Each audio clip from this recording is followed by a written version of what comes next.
Grace tabernacle apostolic search உள்ளான மனிதன் புதிய நாளுக்குள் அனுதின தியானம் திங்கட்கிழமை செப்டம்பர் மாதம் 8ஆம் தேதி 2025ஆம் ஆண்டு. இன்றைய தியான தலைப்பு நம் நிலைமையை நன்றாய் அறிந்தவர். இன்றைய தியான வசனம் 1 பேதுரு 5ஆம் அதிகாரம் 7ஆம் வசனம். அவர் உங்களை விசாரிக்கிறவர் ஆனபடியால் உங்கள் கவலைகளை எல்லாம் அவர் மேல் வைத்து விடுங்கள். தியானம்.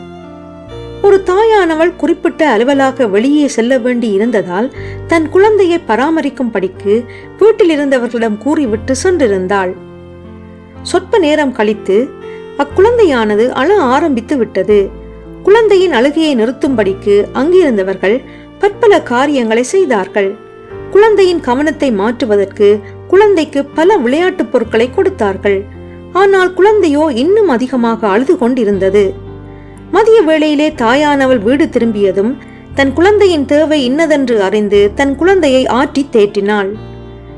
தன் குழந்தையை அறிந்த தாயானவள் குழந்தையின் அழுகையின் காரணம் இன்னதென்று அறிந்திருக்கின்றாள்.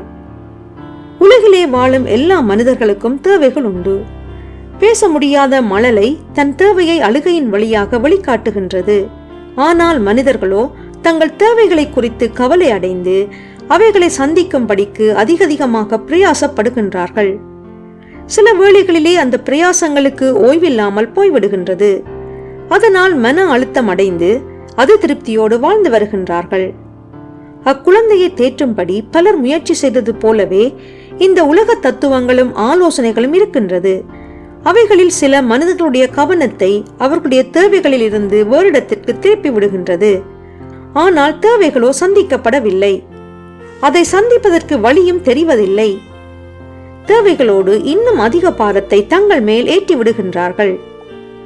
தாயானவள் தன் பிள்ளையை அறிந்திருக்கிறது போல நம்முடைய பரமபிதாவும் நம் தேவை இன்னதென்று நன்கு அறிந்திருக்கின்றார். ஒருவேளை தாயானவள் தன் குழந்தையை மறந்து போனாலும் அவர் மறந்து போவதில்லை. தம்முடைய வார்த்தையின் வழியாக நம் தேவை இன்னதென்று அதை அடைந்து கொள்ளும் வழி இன்னதென்றும் நமக்கு கற்றுக் கொடுக்கின்றார்.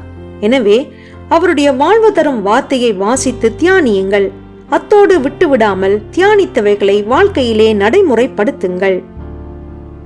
ஜெபம் செய்வோம். என் நிலைமையை நன்றாய் அறிந்த தேவனே, மனதின் யோசனைகளின்படி நடவாமலும் உலக ஆலோசனைகளை பற்றி கொள்ளாமலும் உம் வார்த்தையில் நிலைத்திருக்க எனக்கு கிருபை செய்வீராக. இரட்சகர் இயேசு வழியாக ஜெபிக்கின்றேன். ஆமேன். மாலை வாசகம் ஏசாயா 45ஆம் அதிகாரம் 1ஆம் வசனம் தொடக்கம் 6ஆம் வசனம் வரை.